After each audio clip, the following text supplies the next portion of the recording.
Hey, Bills Mafia. We know there's only one topic every day. All Bills, all the time. And now Matt Bovee and Sal Capaccio are going really deep, talking Bills all year long, because it's always game day in Buffalo.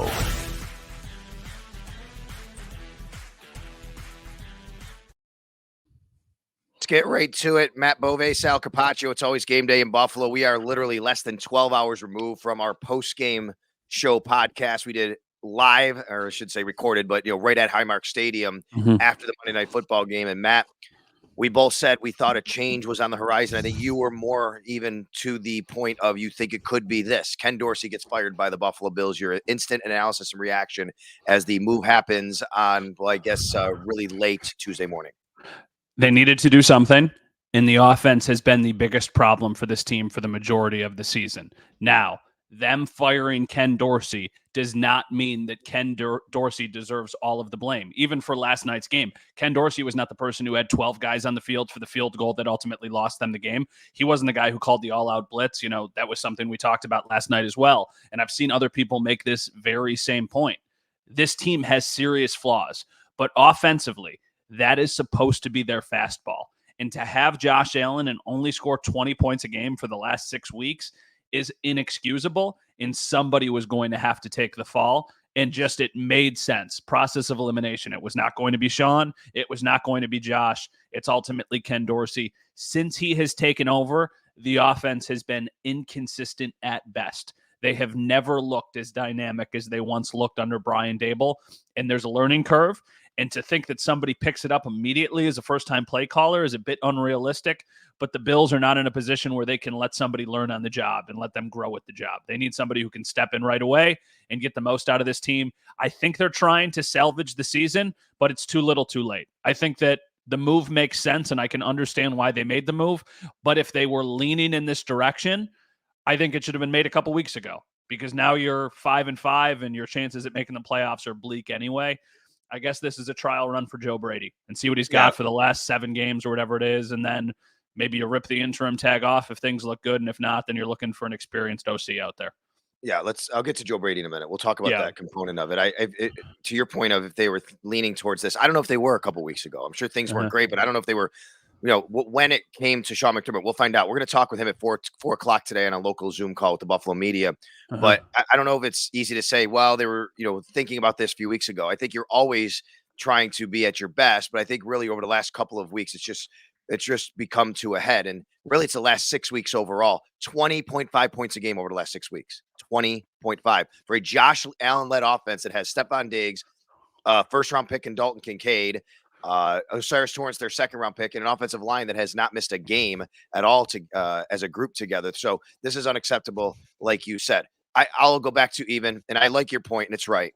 It's never just one guy, but usually someone has to be blamed because you're responsible for it, right? A lot of times it's because it's why head coaches get fired when it's not always their fault, but they're responsible. This is his offense. He's responsible for this. He's not only responsible for the scheming and the play calling, he's responsible for the players and the coaching of assistants. And one thing that's bothered me, and I'll say this as an old high school coach, a former high school coach, I just think that the fundamentals and the details just haven't been there. And that's on coaching too. That's on Ken Dorsey. That's on his coaches. The fumbles, the Josh Allen, what he's looking at, what he's not looking at, just the drive stalling at certain times, the penalties, things like that. Those are all little details that go to coaching. And honestly, Matt, for the last 6 years under Sean McDermott, this team's been very, very good for the most part compared to the league on the details, the fundamentals. They have not been on offense specifically. And I guarantee you that is a big issue for Sean McDermott, knowing how he operates his operation. I think some of the biggest factors about what makes a good coach or a good offensive coordinator are putting your players in a position where they can succeed and making them feel like they're getting the most out of themselves. You want to get the most out of somebody. And I've never felt like the Bills under Ken Dorsey have come close to either of those things. It feels like every time they make a big play, it's Josh had to pull a rabbit out of a hat and do something crazy and put on the Superman cape. And it feels like other guys who have thrived, other guys are not being utilized properly. And part of this is the players. Absolutely part of it's the players. But all summer, we gushed about Trent Sherfield. And hey, they've finally got a secondary option. And Deontay Hardy, how many catches is he going to get? Is he going to be able to replace Cole Beasley? Those guys haven't even come close to reaching their potential. And sure, they deserve some of the blame, but their coach needs to put them in positions to be able to go out and make plays, and they're not. Like the interception that they throw last night, why is that the play that you're trying to hit Deontay Hardy on? And then when you go back and you look at the play itself, nobody's open. The only guy who's even kind of open for a split second is Deontay Hardy. Like, why are you letting your quarterback even attempt to make that throw? Do not give Well, I don't them know if it's that about play. letting him. You don't think that Josh Allen chose to throw that ball though, too? See, that's where my rub comes in, right? I mean, yeah, you call a play where maybe that, hey, that concept might not be the greatest one. Josh has to know not to throw the ball, Matt. Sure, but he's not I also to throw to Deontay Hardy. No, I know that, and I'm not trying to. I think that right now there's like this juggling act of people who follow the team, who are fans of the team, trying to figure out who deserves the blame and how much of it falls on Josh and how much of it falls on Dorsey. And it's a little bit of everything. But, our old pal, Jabron Hamden, the Bills quarterback, is now, like an analyst, and he does all of this stuff on social media.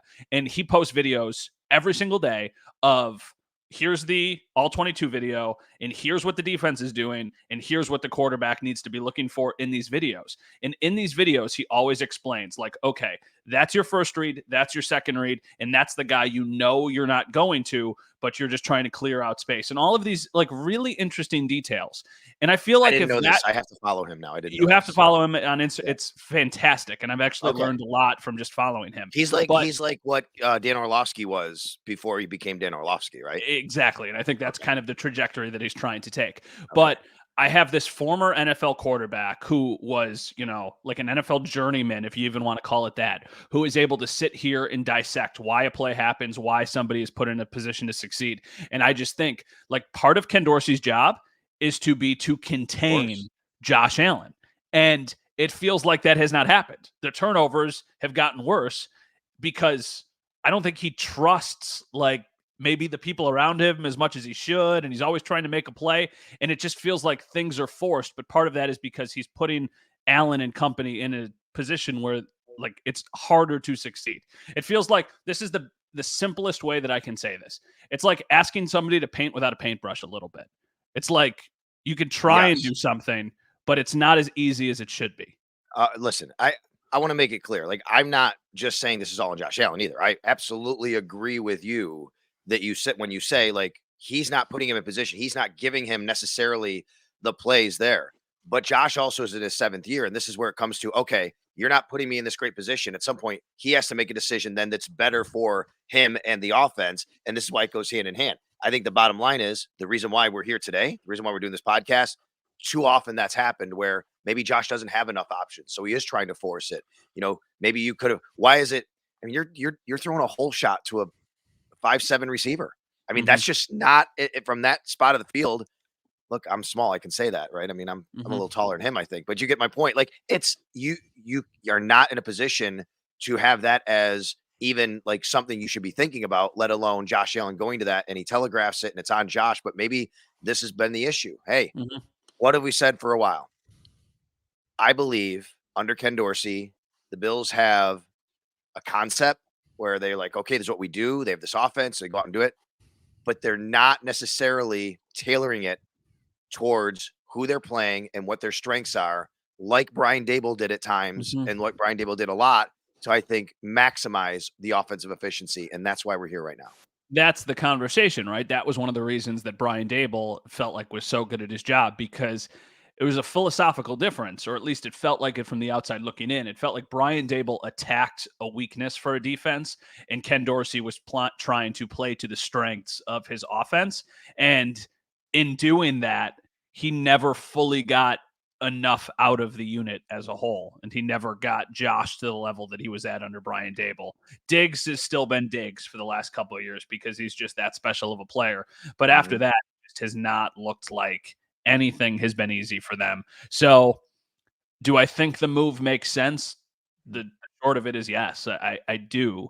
I feel bad that somebody's losing their job, but I think something needed to happen. It is very interesting, though, that in the last less than 12 months, they have now fired an offensive coordinator, and they have mutually parted ways, wink, wink, with Leslie Frazier. I mean, at a certain point, Like, what happens now? And that's a big picture conversation that I'm sure we'll talk about a lot as we move through the weeks. Yeah, I mean, like the pitchforks are out for Sean McDermott from a lot of fans. You and I talked about this late last night, early morning hours, when I don't think either of us believe that that's on the table even into the offseason. No. Even if this team goes 7-10, let's say, or 8-9 and misses the playoffs, I don't think Terry Pegula would do that. I think Terry Pegula would look at all the built up equity that Sean McDermott and Brandon Beane have in this organization and what they've done since he's become the owner and he hired them, and say, yeah, I'm not going to do that. This is one bad year and I'm going to put faith in them. Now, another year like that might be a different conversation, but as much as fans,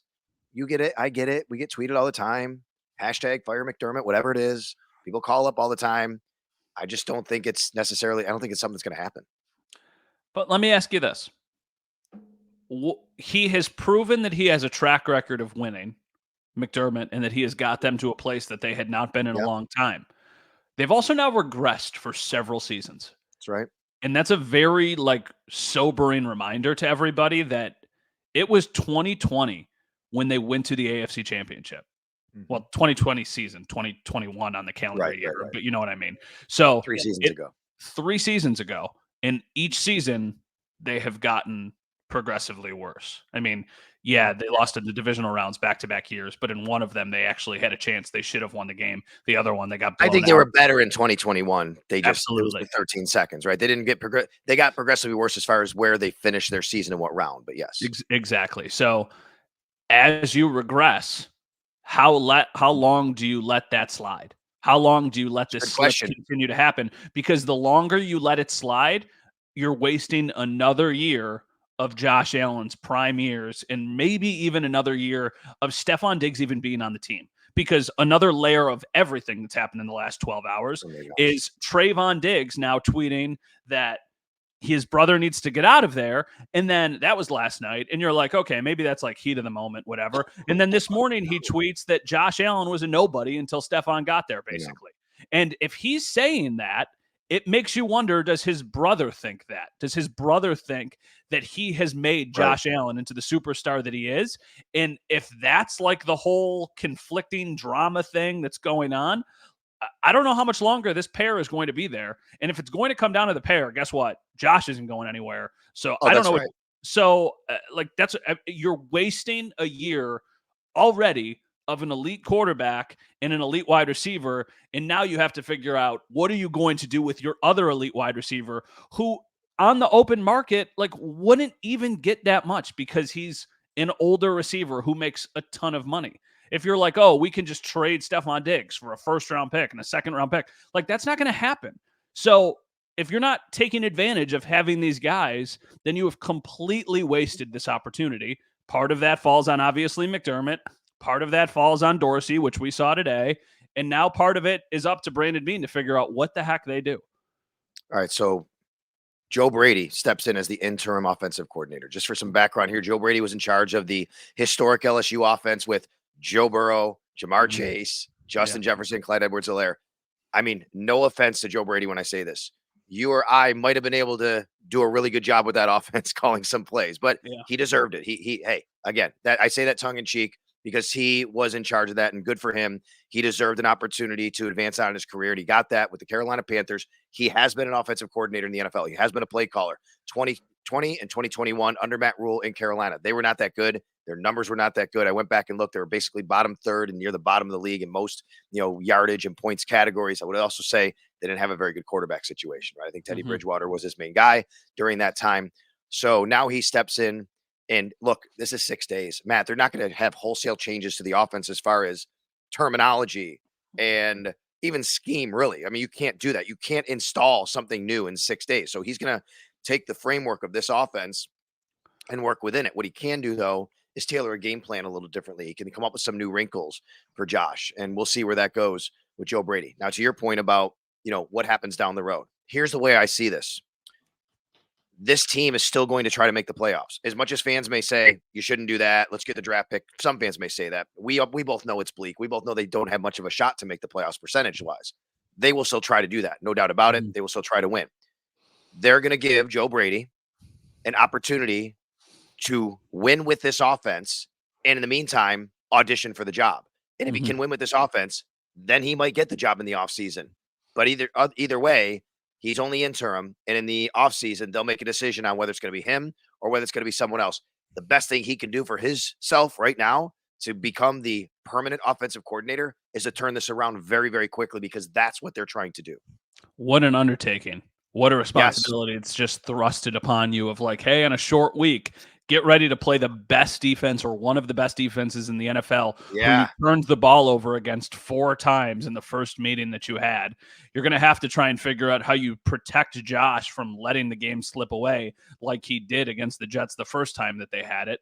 Now, you would just feel comfortable, say you go score 24 points. Like, I would imagine that you could shut the Jets down to less than 24 points or something like that. I'll But you take cannot, 24 next week. you cannot make unforced errors. And I think it's tough.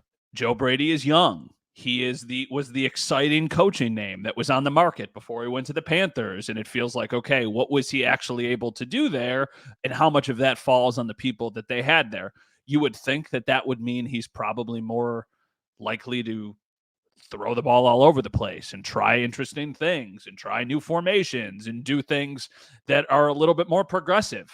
But I don't know. I don't know what he's going to do. I don't know how much of it he can even do, at least in the short term, because you can only get caught up to speed on so many things. And if the weapons are a problem, how much can you do with the weapons that you have? You still have Stephon Diggs, you still have Dalton Kincaid, but They might not have Trent Sherfield, by the way, if you want him to get injected in the offense. He was declared out after an ankle injury on Monday night. They've got, this is a massive opportunity for Joe Brady, but it's also a pretty uphill, I'd say, battle to ultimately lock down this job for anything more than the rest of the year. I would say, I don't know. I don't even have a real gauge on if this could be a long-term thing, because the other thing here too is Josh said that he wanted Dorsey, and that did not work. So now, whatever happens these next 7 games, does Josh's opinion sway it anymore? Or is he not even getting asked those questions anymore? I'm sure he's getting asked those questions, but how much faith do you put it in him? Because the last time it certainly did not work. Right. And again, I know you know this, but I just want to make it clear for everybody listening and watching. Josh Allen isn't picking the offensive coordinator. No, But the no, Bills no, made no, it clear no. that they want him to be comfortable with the person back there. For And sure. they even kind of sort of referenced the whole Aaron Rodgers stuff over the last few years of, just, at odds with the organization. They didn't want to go down that road. They didn't want to have a quarterback, a franchise quarterback, who is dissatisfied with the decisions being made, and all of a sudden you get disgruntled and you get in this spot. Well, guess what? I mean, Josh Allen looks like, I'll be honest, he looks like he's having no fun playing the game anymore. And I don't No. know if that's just because the losing, I get it, but it's been going on for a while, even going back to week 1. And even when they were winning, it seemed like he hasn't had fun. And I don't know what that is. He seemed like he had a lot of fun under Brian Dable, and they were winning. I get it. I don't know to the level of the personal relationship Dorsey has with Allen versus Dable with Josh Allen, but it feels like that's important for the organization. It feels like it's probably important for Josh Allen. He's not going to be making the call on who the next offensive coordinator is. And I agree with you, and I think you make a good point. Should he even have any sort of say, or should Brandon Beane and Sean McDermott say, Josh, you play, we pay you. This is who the new offensive coordinator is. I don't care what you think. You go out and play. Did you see this quote from Dan Orlovsky, by the way, about the Bills offense? I did, but you can read it about the scheme. No, different one. On Okay. Pat McAfee's show. The Bills offense is the easiest offense to prepare for in the NFL. Yep. Wow. That is pretty. I mean, listen, you say what you want, and is Sean McDermott the problem? Sure, you can have that conversation. A lot of people want to have that conversation. But for somebody who really knows the game of football to be saying that about your offense when you have elite playmakers or elite players on that offense is super concerning. So it makes you Well, wonder how desperately they did need to make a change. And maybe anybody would be. I don't think that. Like, that feels like such an unfair shot at Ken Dorsey. But maybe the marriage just did not work and it just needed to change, and anything will be better. Because maybe if that's true, that's yeah. incredibly concerning. I mean, when I read something like that from Dan, who I really, really respect, as you Yeah. do, it just, I guess the big picture is that, and look, I mean, people could say, I've been saying this for a long time. That's fine. But Ken Dorsey was apparently then in over his head. at the NFL level. And you go back to where he was before that, and he worked in Carolina, and he was a quarterback's coach. He worked his way up the ranks. Ken Dorsey was the quarterback of one of the greatest offenses in college football history. You know what he had to do as the quarterback of that team? Just get the ball to some guys. That's all he had to do. And I feel like sometimes he operates this offense with that, which is, I just got to get the ball to the guys. Like, hey, they're great. I just need to get it to them. Well, this is the NFL where the defensive coordinator gets paid a lot of money to stop your offense and to figure it out. And my biggest complaint about Ken Dorsey last year was he never had a counterpunch when teams adjusted. And it feels like even since then, it's never grown to the point where he's had a counterpunch to what anyone was doing. Like almost he's still kind of figuring out how to do that at the NFL level. Well, the Bills can't figure it out anymore. They're not in that position. They never could. Matt, they're the oldest team in the league, average age. Yeah. I mean, this is it. They have to. I'm not saying this is it for years. What I'm saying is like that's why they know. Yeah, if they don't do something now and fix something, like there's major changes coming to the roster and obviously, as we see now, to the coaching staff. Is it? I'm trying to figure out the right way of saying this because I don't want to say, is it worth it to make the move now? Because I think we both know that they internally feel like they still have a chance. But doesn't it feel like if they were going to make this move, they should have done it a couple weeks ago? Again, I'll say like, I don't think that these are things you don't take lightly, right? And you figure a couple weeks ago, you're like, okay, it was kind of 4 games of struggle. We'll figure it out. Okay, we're getting there. You know, I think you have to put yourself in their position sometimes. And as the fans have this knee-jerk reaction, media can have this knee-jerk reaction. It's not that easy, right? Even the worst teams in the league don't do that. Like you gotta no. Yes, on the surface, should they've done this last year? Maybe should they have done this in the offseason? We could always say that. But I get why you don't do it a lot of times. Like that's a really, really, really significant move. And you're to the point where you think, okay, this will turn around. You have faith and you have confidence. And at some point you say it just isn't happening anymore. Let me ask you this. I've seen this question floated out there by a lot of people. And it was in my group message this morning as all my friends were talking about it. If they don't have 12 people on the field and they win the game, are they still firing Ken Dorsey today? Probably not. I don't know that. Probably not. I think isn't that incredibly concerning? I'm not as concerned because I just think that's the way it goes. I just think the way the league operates. When you lose and everything's coming down on you, when you win, everybody's a little more okay. All right, well, guess what? We got through it. We'll get through another one. Yeah, I don't think no, because I just think that's the way everybody is. It's the way every league. You could look at times where maybe a win happened and the team fired a coach, but the Edmonton Oilers did it like 4 days ago, right? Yeah, they win a game hockey and with an 82-game season, right? Yeah, but I mean, know. But no, I don't think it's concerning. I just think that's the way it happens. That's the way it goes. You know, it reminds me of when Rex fired Greg Roman after they actually scored in the 30s on a Thursday night game, week 2 or 3 against the Jets. Yeah. And the next day, everybody's like, wait a minute, you're firing that guy? Look at this and look at that. Look at this and look, how could you do that? He just scored. Not that Ken Dorsey's offense has been great, but everybody wants to point at other things that should be happening other than the offensive coordinator being fired. You know, the other thing it reminds me of, Matt, I'm sitting here. This is Tuesday. It's normally my day off. Right? I say that because Tuesdays I'm off because the Bills play on Sunday and they're off. In this job, we don't rest. We said it last night. You said you may have a day that you're not preparing for and you got to get ready for it, right? I said that on the podcast. Yeah, I do. I remember, Matt, walking into Tux and Pucks on New Year's Eve with my wife, all dressed up, getting an alert the Bills and Doug Marrone parted ways. And I looked at her and said, I'm going to have to work now tomorrow on New Year's Day when I never thought I would have to work that day. That's what happens in this business. You never know when news is going to break. This morning was sitting at a Greek diner in Tonawanda with my friends and the baby. So I was planning on going into work at about 2:30 this afternoon. I had a meeting that I had to get into. I was going to go to the Sabres game. Now, because they lost, I was on the phone with my boss this morning and we were planning a bunch of stuff. But I actually found out, so I saw the tweet on my phone and I get up to leave the table and immediately call my boss to see what's going on. And the cook for the restaurant walks out and like tells everybody, the Bills just fired Ken Dorsey. Like I think they were literally listening to GR in the kitchen. Matt, and he got informed by the cook at the diner. I love it. I love it. At Athena's. No, he didn't like alert me, but it happened simultaneously. Basically, like I saw it, got up It was the Cook, immediately. not James Cook, right? Just want to make No, sure. no. James Okay. Cook declines to comment, as did.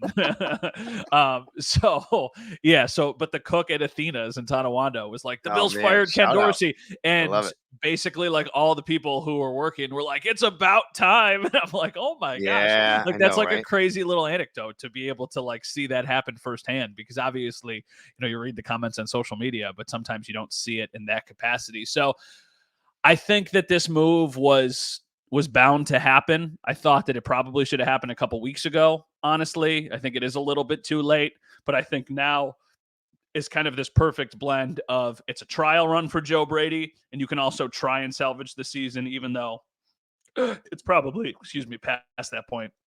This is by the way, I am so tired. What time did you get to bed? 3:30 a.m. So I got to bed around 3:15. The baby was up at 7. Yeah. My wife went to work, so I was with the baby at 7, and now, Yeah. I'm not asking for pity. Like, we get to No, talk I was about on the air at 7 yeah, talking with Jeremy and Joe. So yeah, I yeah, get like it. we talk about sports for a living. It's the greatest job ever. I just I said that am to our producer, Mike Robier. I said, Mike, we should never complain in this business. ever. We have the greatest jobs, but man, today's been a little rough. It's just I'm tired. I am tired. So I'm Yeah. sorry if I'm I'm gonna mumbling let you go. I'm gonna No, let you you don't go. need to. Yeah. No, I'm gonna Yeah. let everybody go because we gotta, we're gonna plan another podcast later in the week, and we have Sean McDermott at 4 p.m. today. We got to get some answers before we can even talk about what's going on and what's next for this organization. Yeah. I would imagine it's a normal practice week, Wednesday, Thursday, Friday, Yeah, even though it's a sure. short week. Well, we normally on a Monday or on a Tuesday, we would talk to the coordinators. I don't think we will hear from Joe Brady today. No, the but Bills sent out a release and it said Sean McDermott today. That was all. I would imagine, do we get Joe Brady at some point this week? Probably. I'm not sure. I guess we have to wait and find out. I just know that today, 4 p.m., we'll hear from Sean McDermott.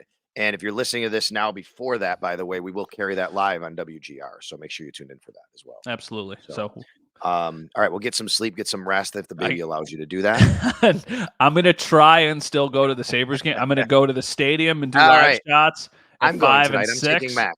Are you going tonight? All right, I'll see you. Yeah, it's Kyle Oposo's 1,000th game. Everybody gets a first 10,000 fans get a hockey case of some sort. It's pretty cool. Yeah, a stick case, hockey stick case. You feel a little bit, obviously, perspective. He gets to play in his 1,000th NHL game. He has done very well for himself. Kyle Oposo's day kind of got robbed by the Bills news, quite frankly. Kyle Oposo's day, very much an afterthought for sports fans in Western New York today. What was looking like it could be a bit like if the Bills won a ho-hum game last night, 28-14 against the Broncos, Kyle Oposo's 1,000th game would have been the big story today. Now it's like we always joke at the end of the newscast, like, you put in whatever there. It could be like, oh, and by the way, Kyle Oposo playing at his 1,000th game tonight. Puck drop in a half an hour, KeyBank Center. The Sabres host the Bruins. That's it. And that'll probably be what it is. All right. Well, listen, we'll catch up later in the week. We'll have everybody, we'll have all the information you need here on It's Always Game Day in Buffalo. Thanks a lot for just coming aboard here on this short notice today. You can always do that on iTunes, Spotify, the Odyssey app, WGR Sports Radio 550, WKBW TV Channel 7 in Buffalo. And, of course, on the Sal Sports YouTube page, it's where you can see our smiling faces. Thanks to Mike Robier for getting us together here on short notice to produce this one. It's Always Game Day in Buffalo. We'll talk to you next time.